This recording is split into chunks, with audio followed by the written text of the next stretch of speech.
Hello everyone, welcome back to another episode of our Malicious Compliance. In today's episode, copywriter will have a hard time finding a job with that resume.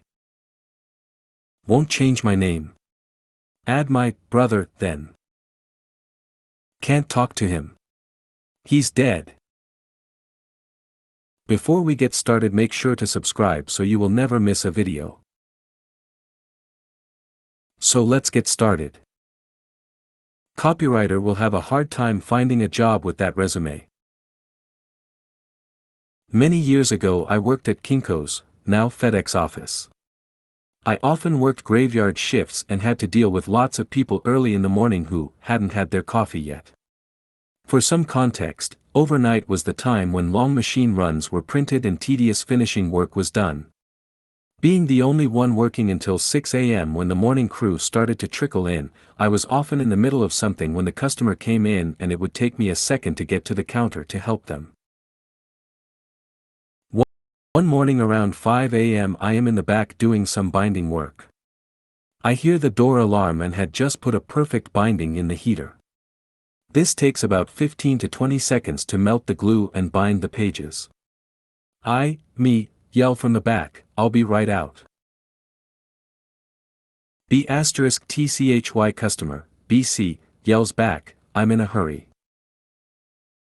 I finish the binding and get up to the counter. Sorry about the wait. What can I do for you? BC, can I see your resume paper selection?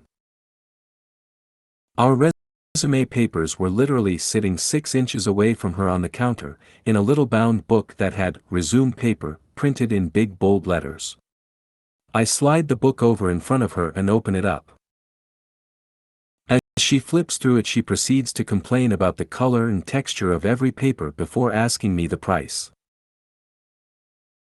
15 cents per copy, plus 7 cents if you want to print on the second side. BC, that's expensive. Don't you have any better paper for that price? Sorry, that's our full selection of resume papers. The only other options are plain white copy paper, Astrobrights, neon colored, or cardstock. Are you going to need this double-sided or single-sided? I could see that she had in front of her a 2-page resume, which usually printed single-sided. BC, which one is cheaper? Double-sided will be cheaper. But for resumes our customers usually prefer single-sided. BC, just give me 50 copies double-sided on the sandstone. I confirm her selection and head back to the copier to complete her order. I print out a proof and as a matter of quality assurance I give it a once-over to confirm we're not getting any fuser marks, random spots, streaks, etc. I noticed that her job title on her most recent job was something like copywriter. I assumed she meant copywriter and confirmed as much by reading a bit of the description. Ma'am, I noticed your previous job title is. BC, interrupting, I'd appreciate it if you didn't snoop on my personal information. I apologize, I just noticed a tie. BC, please just print my order. Malicious compliance kicking in, okay.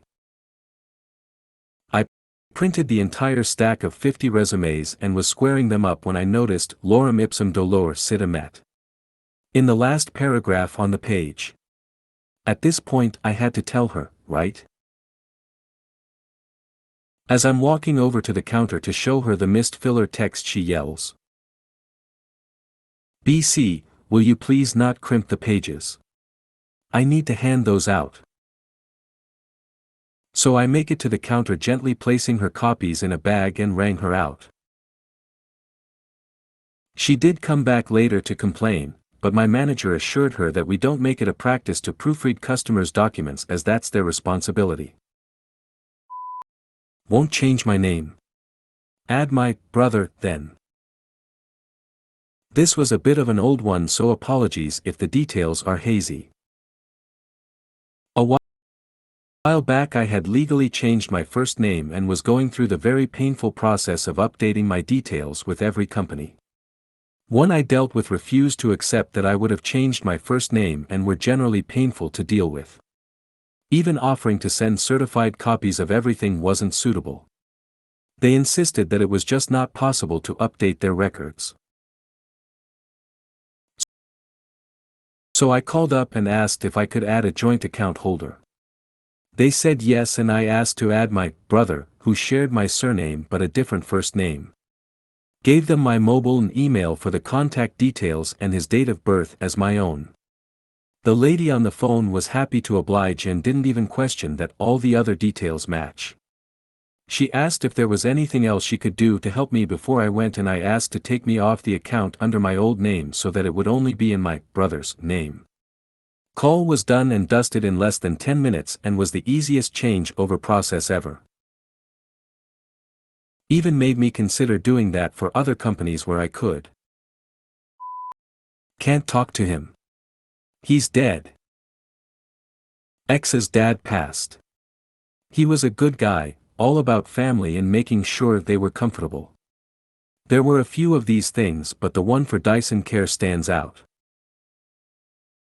Small direct debit to cover the vacuum cleaner. Wanted to cancel it after he passed. Agent. We can't cancel the account without speaking to the account holder. X. You can't, he's dead. Agent. We can't cancel the account without speaking to the account holder. X. You can't, he's dead. Do you want a copy of the death certificate? Agent. We can't receive that here, and I can't close the account without speaking to the account holder. Hang up. Cancel direct debit specifically before the account is closed by the bank so they get notified. They write a letter to him complaining he owes them money and will have to pay extra to continue his cover. He can't. He's dead. If you made it to the end of the video, thanks for watching. Don't forget to like, subscribe and share, and we will see you in the next video.